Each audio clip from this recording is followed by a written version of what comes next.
Pastor Poju, what is this nonsense, guilt-tripping and emotional blackmail? Yusufu carpets those calling for Peter Obi's intervention. Popular Nigerian activist Aisha Yusufu has berated those asking the former governor of Anambra State, Peter Obi, to call Nigerians bashing the senior pastor and founder of the Covenant Church, Poju Oyemade, to order.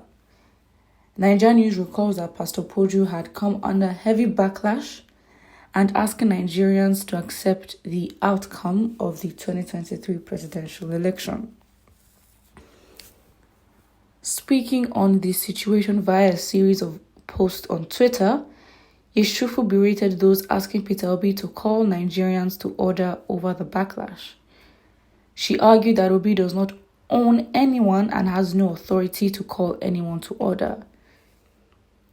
Yusufu insisted that those asking the Labour Party flag bearer to do something were trying to emotionally blackmail him. She noted that the election is not about Obi, adding that Nigerians would not hesitate to criticize him if he asked them to move on from the electoral exercise. According to her, Peter Obi does not own anyone and never has, to her knowledge, claim to do so.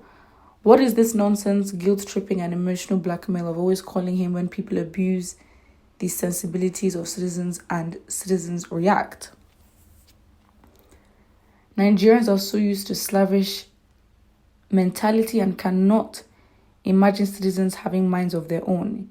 Imagine saying Peter Obi should call people to order over Pastor Poju, as in, he should call order to citizens with minds of their own because he's their slave master. If Peter Gregory Obi tells citizens they should move on from the 2023 election that was clearly rigged, citizens who went to vote at the risk of being killed and had their votes changed will criticize him. The election is not about Peter Obi, it is about Nigeria. People are invested in the 2023 election. They saw their votes tampered with, and that made it personal.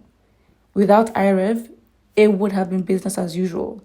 With IREV, people saw what they stayed under the rain, sun, and amidst threat to count being change. How do you move on from that?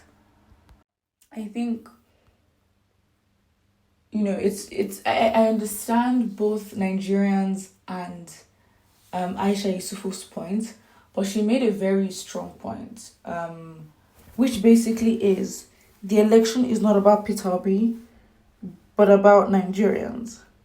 Because the movement technically is about Nigerians being more engaged and taking power into their hands in the right way, for example, by voting, to be a part of the outcome that they desire, to have that power to change the outcome and to influence the outcome they desire for the elections.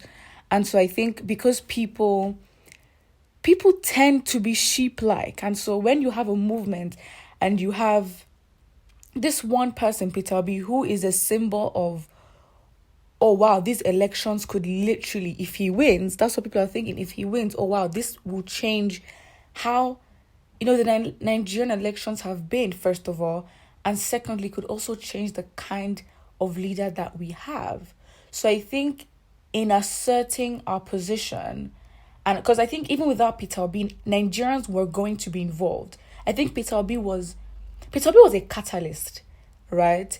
I don't think Peter Obi influenced the willpower of people, because I think the NSAS protest proved to Nigerians that if they wanted to do something, if they wanted to go out and vote, if they wanted to go out and stand for their rights, they can do it, right? They have been through the worst of the NSAS protest and then, the consequent Lekki massacre. So I think Peter Obi was the catalyst, but I think obviously with him being the catalyst and him being a part of Labour Party, obviously having a good record, his party now leveraged on that, and then it became a whole movement, right? And it's the same thing, having the obedience, having the articulate